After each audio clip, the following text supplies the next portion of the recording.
नमस्कार दोस्तों, मैं एस्ट्रोलॉजर अमित कुमार तिवारी स्वागत करता हूं आप सभी का अपने इस यूट्यूब चैनल ज्योतिष गणना में। मित्रों की जैसा आप सभी लोग जानते हैं कि हम एक सीरीज चला रहे हैं जो कि हमारे ज्योतिषीय ज्ञान में वृद्धि करने का कार्य करता है। मित्रों, जैसा कि आप पीछे के 2 वीडियोस में देख चुके हैं जहां पर आपने समझा होगा कि ज्योतिष के बेसिक क्या होता है, हम किस प्रकार से चार्ट को समझते हैं। मित्रों, आज फिर आप देख सकते हैं मेरे इस बोर्ड पर पीछे एक चार्ट बना हुआ है और इस चार्ट में आप सभी प्रकार के 12 भावों को देख पा रहे होंगे।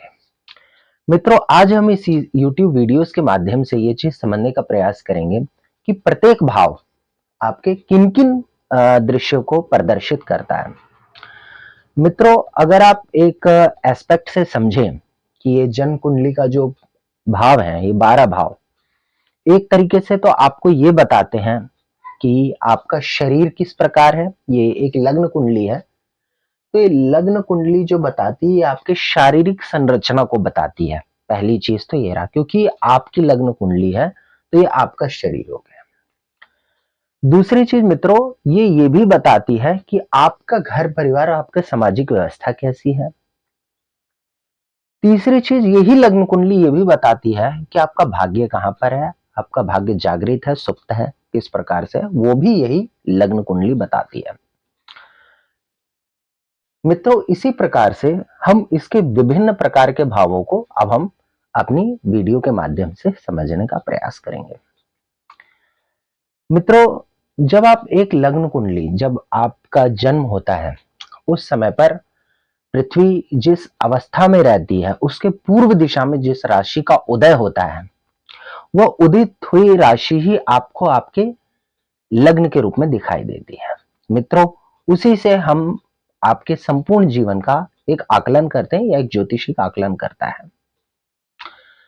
मित्रों, जब हम इसी बात को लेकर के, जैसे कि प्रथम भाव में जो भी लग्न, पृथ्वी जो घूम रही है, अपनी धुरी पर घूम रही है और वो पूर्व दिशा में जो भी राशि पड़ती है, 12 राशियां होती हैं, 12 भाव होते हैं।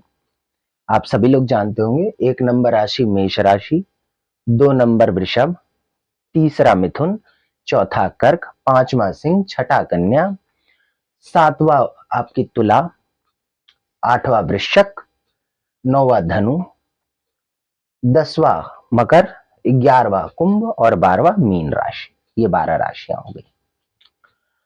मित्रों, इन्हीं 12 राशियों में जो 1 नंबर राशि पर, चाहे वो मेष हो, चाहे वृष हो, चाहे मिथुन हो, चाहे कर्क हो, चाहे कन्या हो, कोई भी राशि अगर यहाँ पर फर्स्ट नंबर पर आ जाती, दैट इज योर लग्न। मान लीजिए, एक उदाहरण मैंने लिया, यहाँ पर मैंने बीच में 5 नंबर लिख दिया, तो इसका यथार्थ ये हो गया कि आपकी जो लग्न कुंडली है वो सिंह लग्न की है। यानी अब आपका जो फर्स्ट हाउस बना वो आपका सिंह लग्न का बना। इसके बाद जो नंबर होंगे उसके अकॉर्डिंग आगे की तरफ बढ़ जाएंगे। 5 नंबर की जगह ये 6 नंबर, ये 7 नंबर, ये 8 नंबर, ये 9 नंबर, ये 10 नंबर, ये 11 नंबर, ये 12 नंबर, 1 2 3 4। तो मित्रों, इस प्रकार से लग्न कुंडली आपकी चेंज हो जाती है पृथ्वी के रोटेशन के हिसाब से। मित्रों, इसी रोटेशन में आज हम समझने का प्रयास करेंगे कि कुंडली का, जन्म कुंडली का जो प्रथम भाव है वो क्या होता है, जहां पे लग्न बैठा होता है। मित्रों, लग्न का एक जन्म कुंडली में सबसे ज्यादा महत्व होता है और यही जो है आपके लग्न, जो फर्स्ट हाउस होता है, यही आपकी जन्म कुंडली की नींव होती है। यह के बेसमेंट यही होता है, एक लग्न कुंडली का बेसमेंट यही होता है। तो पहले इसे हम दोबारा से एक बार बना लेते हैं।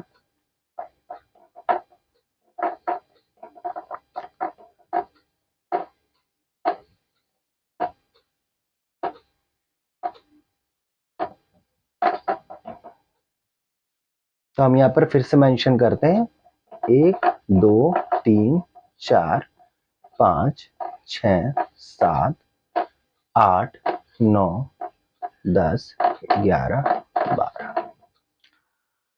तो मित्रों, इस प्रकार से जब पृथ्वी मान लीजिए अपनी धुरी पर घूम रही है और उस वक्त 1 नंबर राशि मेष राशि का उदय हो रहा है, तो जिस वक्त मेष राशि का उदय हो रहा है तो उस वक्त पृथ्वी के पूर्व दिशा में मेष राशि का उदय है, और मेष राशि के हर राशि के अपने अपने स्वामी होते हैं जो कि हमारे नवग्रह तारामंडल है। तो उनकी प्लेसमेंट सही जगह पर होना अत्यंत आवश्यक है। यहां पर दो बातें होती हैं। पहली बात क्या होती है कि जिस राशि का उदय हो रहा है उस राशि का स्वामी अपने घर में हो, स्वराशि का हो या मित्र घर में हो। पहली बात तो ये रही।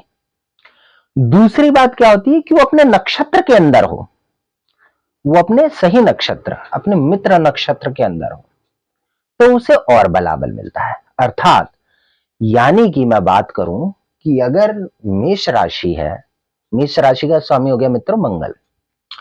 मंगल या तो स्वक्षेत्रीय हो, अपनी ही राशि में बैठा हुआ हो, या अपने मित्र की राशि में बैठा हो। वो हम आगे इसके बारे में बात करेंगे, आपको और समझने में आसानी होगी। या तो फिर अपने मित्र के यहां बैठा हो या फिर मित्र नक्षत्रों में बैठा हो, तो हमारे लिए काफी लाभदायक होता है। अब चूंकि हम इन वीडियोस के माध्यम से प्रत्येक लग्न को समझने का प्रयास कर रहे हैं, तो अब यहां पर हम लग्न की बात करते हैं। तो मित्रों, आज जो हमारी स्टडीज का विषय है वो है पहला लग्न।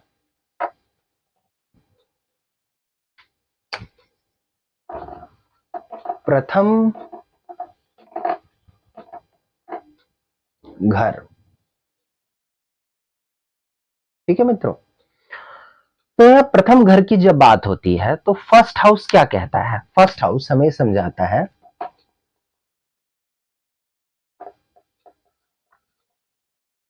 मित्रों, फर्स्ट हाउस आप स्वयं हैं। जिस लग्न का उदय हो रहा है वहां पर आपका मस्तिष्क विराजमान है, आपका दिमाग विराजमान है, आपके विचार विराजमान है। आपका मन नहीं मैं कहूंगा, यहां पर आपके विचार विराजमान है जो कि माइंड क्रिएट करता है। आपके सोचने समझने की क्षमता वहां पर है। और अगर मैं यूं कहूं कि आप स्वयं वहां पर हैं तो यह भी गलत नहीं होगा। मित्रों, फर्स्ट हाउस हमारे ये भी दिखाता है कि आपकी सोचने की क्षमता एवं मस्तिष्क का स्वास्थ्य है, आपकी मानसिकता कितनी ज्यादा तीव्र होगी, कितनी प्रबल होगी। और यही एक ऐसा घर है जो आपकी डेस्टिनी का एक बहुत अच्छे से निर्धारण कर पाता है। मित्रों, लग्न का मजबूत होना भी बहुत जरूरी होता है। एक बर्थ चार्ट के अंदर अगर लग्न मजबूत नहीं है तो फिर इससे जन्म कुंडली कमजोर पड़ जाती है। हालांकि यहां पर अलग अलग ज्योतिषों का अलग अलग विचार एवं मत है, लेकिन मैंने जो अपने अनुभव में पाया है वो यही पाया है कि हर लग्न का अलग अलग विषयक, यानी कि वो किसी शत्रु भाव में नहीं होना चाहिए या किसी ऐसे घर में नहीं होना चाहिए जो उसका शत्रु है, अर्थात उसका स्वामी। अगर वो अपने ही घर में बैठा हुआ है, अपने ही सम नक्षत्र के अंदर बैठा हुआ है, तो उससे ज्यादा अच्छा पूरी कुंडली में और कुछ नहीं हो सकता, अगर लग्न का मालिक ही मजबूत हो गया तो। किंतु अगर आपका लग्न का मालिक ही डिस्टर्ब हो गया तो समझिए एक तरीके से पूरी डेस्टिनी को एक डिस्टर्बेंस मिल जाती है। वो डिस्टर्बेंस आपको आगे जाकर के बहुत परेशानी क्रिएट करती है, जिसके बारे में हम आगे बात करेंगे। मित्रों, लग्न को हम आपकी शारीरिक संरचना से भी देखते हैं, जीवन में आपके आने वाले कष्ट एवं समस्याओं से भी देखते हैं, एवं आपका लोगों को डील करने के तरीके को भी आपका लग्न ही प्रदर्शित करता है। आपका प्रेजेंस ऑफ माइंड कितना है, आप कितना जल्दी लोगों से डील कर लेते हो, कितना एक्यूरेट उसकी बातों को समझ लेते हो, ये सारी बातें भी आपका लग्न ही आपको बताता है। मित्रों, इसीलिए लग्न का जो हमारा कुंडली का फर्स्ट हाउस है उसका मजबूत होना परम आवश्यक होता है। और यही व्यवस्था आपको दिखाती है आपकी जन्म कुंडली। जो कि आपका फर्स्ट हाउस है। जब भी आप किसी सॉफ्टवेयर में डाल करके अपने डेट ऑफ बर्थ को, अपने टाइम को डाल करके जब एक जन्म पत्रिका का निर्माण करते हैं, तो सॉफ्टवेयर आपको अपनी सारी डिटेल, आपके भविष्य का, आपका वर्तमान का सब कुछ बता देता है। किंतु इसके अंदर एक रूपरेखा जो एक्यूरेट होती है, वो सारा कुछ एक डाटा एनालिसिस होता है, जो आपके अनुभव को, जो एक सॉफ्टवेयर में फीड किए गए अनुभवों पर आधारित होता है। किंतु मैं समझता हूं कि हम सभी व्यक्तियों को आज के समय में ज्योतिष का ज्ञान होना चाहिए, ताकि हम अपने अपने जीवन के डेली बेसिस के होने वाली घटनाओं को, उस डाटा को अपने जन्म कुंडली के आधार पर निर्धारित कर सकें, जिससे हमें एक लाइव, एक जीता जाता अनुभव हमें खुद प्राप्त होगा। मित्रों, तो इस प्रकार से आज हमने ये समझने का प्रयास किया कि हमारी जो लग्न कुंडली होती है, हमारी जो कुंडली होती है, उसके अंदर जो लग्न होता है वो कितना प्रभावी होता है एवं कहां तक वो हमें प्रभावित करने की क्षमता रखता है। मित्रों, अगर आपको मेरे द्वारा दी गई जानकारी अच्छी लगी हो तो प्लीज आप इस YouTube चैनल ज्योतिष गणना को लाइक करिए, शेयर करिए और सब्सक्राइब करिए अपने सभी मित्रों के साथ। और जितने लोग हमारे साथ एस्ट्रोलॉजी सीखना चाहते हैं वो हमारे साथ जुड़ सकते हैं। आपका कोई प्रश्न होता है तो आप पूछ सकते हैं कमेंट के माध्यम से, मैं उसका जितना जल्दी हो सके रिप्लाई देने का प्रयास करूंगा। आज के लिए इतना ही। बहुत बहुत धन्यवाद। जय श्री राम।